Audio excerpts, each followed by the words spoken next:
L'affaire de Rennes-le-Château est une affaire complexe, nous le savons tous. Dans cette vidéo, je ne vais pas revenir sur les détails de cette histoire. Si vous voulez suivre cette vidéo, il vous faudra ce prérequis. Avant toute chose, je voudrais dire que je ne suis pas un chercheur dans l'affaire de Rennes-le-Château. Je suis par contre un modeste chercheur en géométrie sacrée. Et c'est avec cet outil que je vais aborder les choses dans cette vidéo.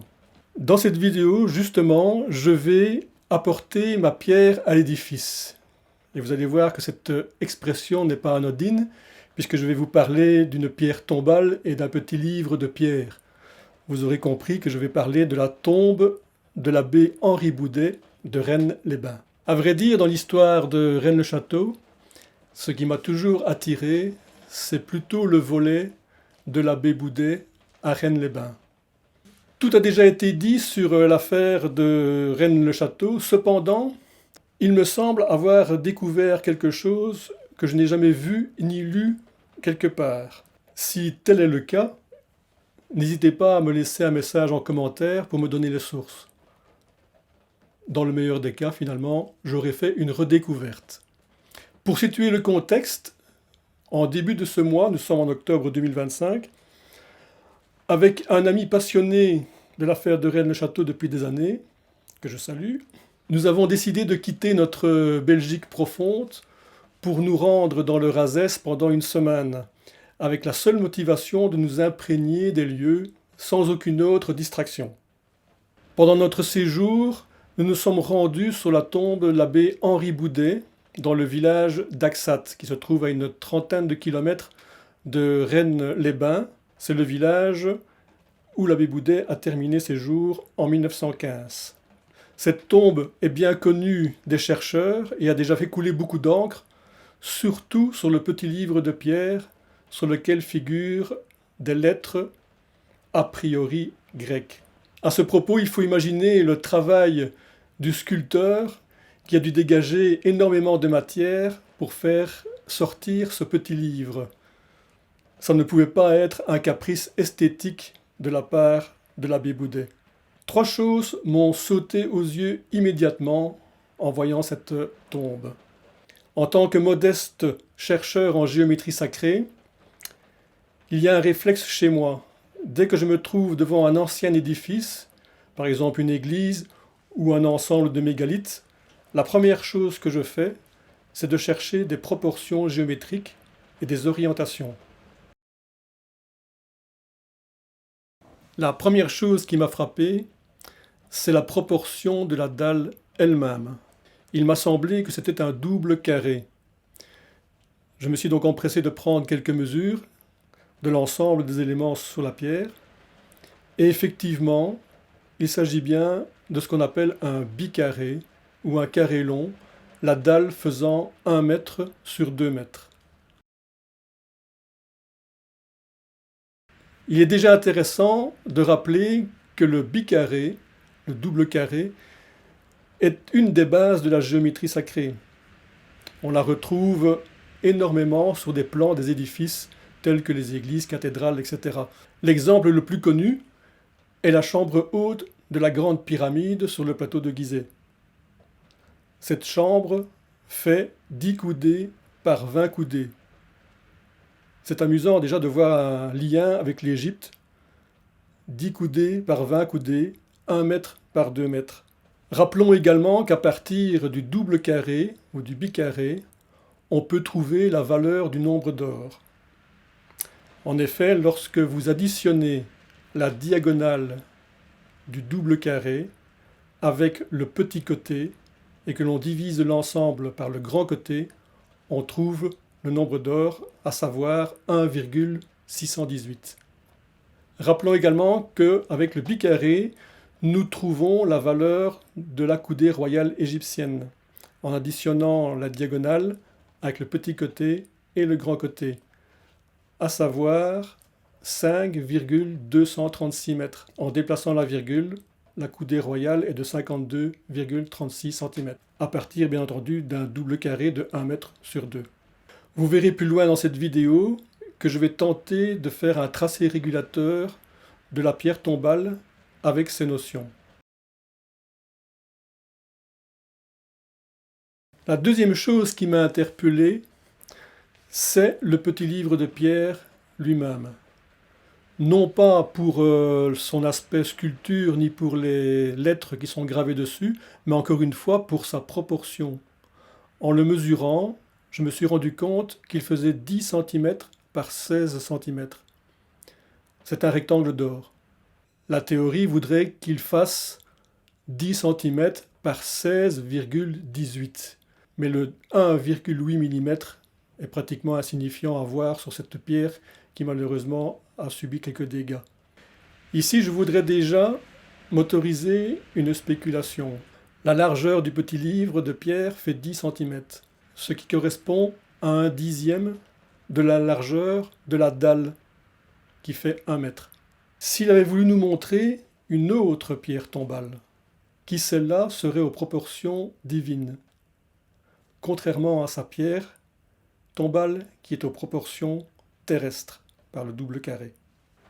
Quand on sait que l'acrostiche inscrit sur le petit livre de Pierre fait référence à Jésus, je vous laisse faire le raccourci spéculatif que bien des personnes ont allègrement franchi depuis des années. Je ne vais pas entrer dans les détails du contenu du livre, mais à la page 225, on pourra lire que le cromlech de Rennes-les-Bains dont il parle a un pourtour entre 16 et 18 km. C'est déjà troublant de voir ces deux chiffres, 16 et 18, les deux chiffres du nombre d'or. Je me dis également que s'il avait voulu représenter son livre, dont voici les facsimilés en fait de l'édition originale, il l'aurait fait aux proportions de ce livre. Or, ce livre ne fait pas une proportion de 1 par 1,618, mais fait 1 par 1,5. Dans quelle mesure est-ce que l'abbé Boudet n'a pas écrit expressément un livre au contenu abscon pour nous forcer à chercher la réponse dans la simplicité, à l'instar de sa pierre tombale? Il semble que cet homme était quelqu'un de humble et discret. Lorsqu'on voit sa pierre tombale, qui est coincée vraiment entre deux mausolées, je me dis qu'elle correspond bien au personnage. Et puis, dans le début de son livre, au tout début dans l'avant-propos, il nous dit cette phrase « Une langue vivante parlée dans l'univers ». De quelle langue s'agit-il, si ce n'est la géométrie et les nombres? Je me suis posé la question de savoir s'il y avait dans son livre quelque chose qui pouvait faire référence à un rectangle d'or, ou simplement au nombre d'or. Je viens d'évoquer le 16 et le 18 dans la description de son cromlech. Je n'ai pas cherché dans tout le contenu, qui est énorme. Par contre, à la fin de son volume, il y a une carte qui se déplie. J'ai eu l'idée d'inscrire cette carte dans un rectangle au plus loin des traits du dessin.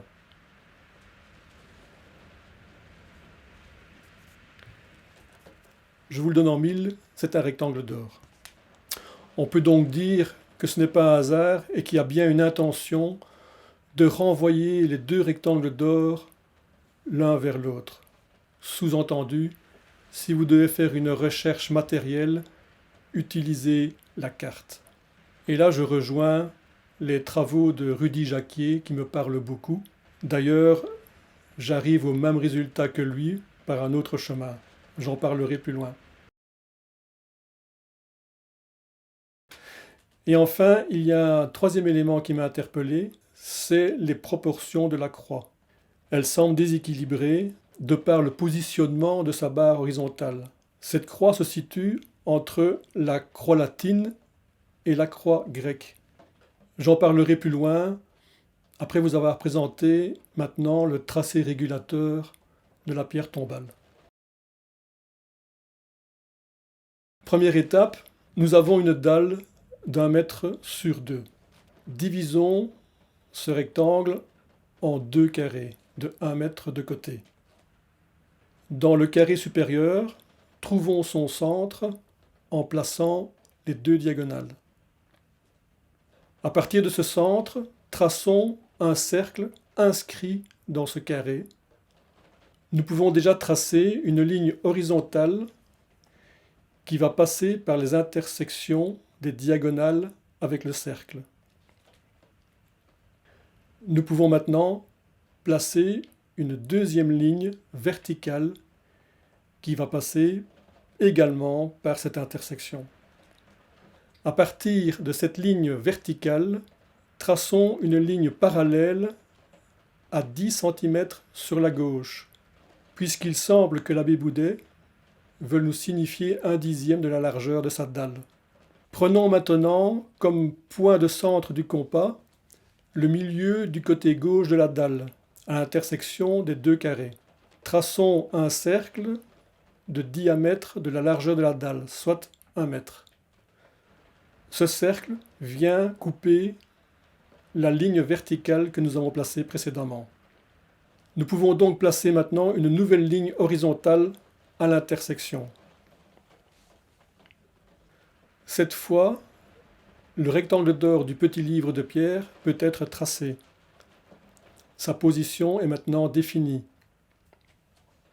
À partir du coin inférieur droit du petit livre, je vais dresser un nouveau rectangle d'or qui va rejoindre la première ligne d'intersection dans le carré supérieur. Traçons une ligne horizontale prolongeant le bord inférieur du petit livre et à partir de cette ligne d'1 mètre, dressons un nouveau rectangle d'or en nous appuyant sur les deux côtés de la dalle, ce qui nous donne une nouvelle ligne horizontale en haut de la dalle. Nous avons maintenant toute la géométrie sous-jacente à ce qui est visible sur la pierre tombale, à savoir le petit livre de pierre et la croix.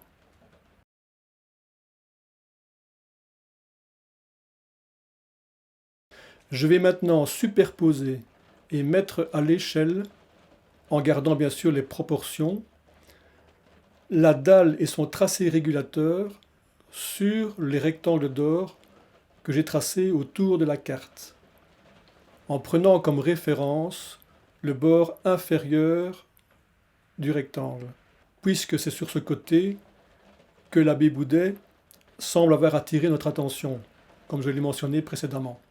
On retrouve donc bien le petit livre superposé sur la carte. Plaçons les diagonales dans le carré du bas pour trouver son centre. Comme précédemment sur le tracé régulateur, je prolonge le côté gauche du petit livre. Ce trait qui nous donne à la fois la largeur du petit livre et le 10e de la largeur de la dalle.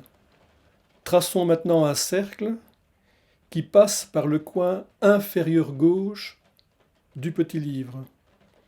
Toujours pour rester dans la logique d'utiliser à la fois ce côté du rectangle et le côté bas comme la référence de départ. J'obtiens maintenant un croisement de lignes qui tombe exactement au même endroit que dans les travaux de Rudy Jacquier. Est-ce un hasard? En tout cas, ça fonctionne.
Revenons à nouveau sur le tracé régulateur et cette fois pour parler de la croix.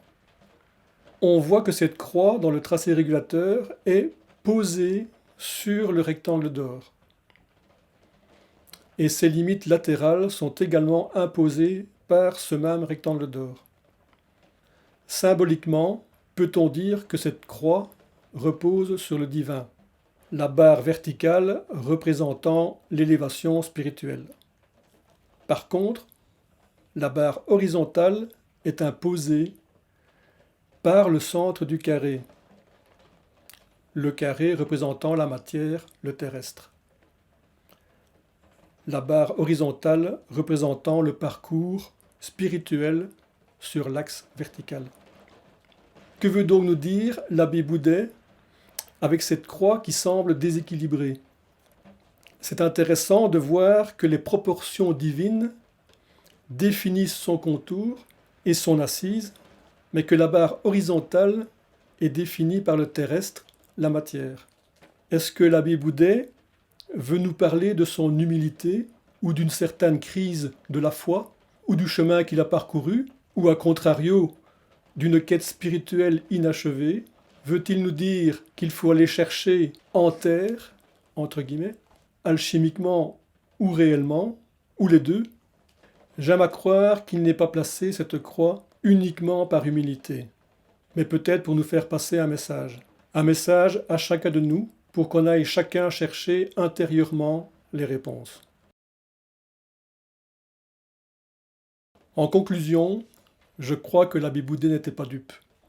Et il avait peut-être même trouvé quelque chose matériellement dans la région, mais qu'il ne pouvait clairement pas l'exprimer dans le milieu où il évoluait. À plus forte raison, à la fin du XIXe siècle.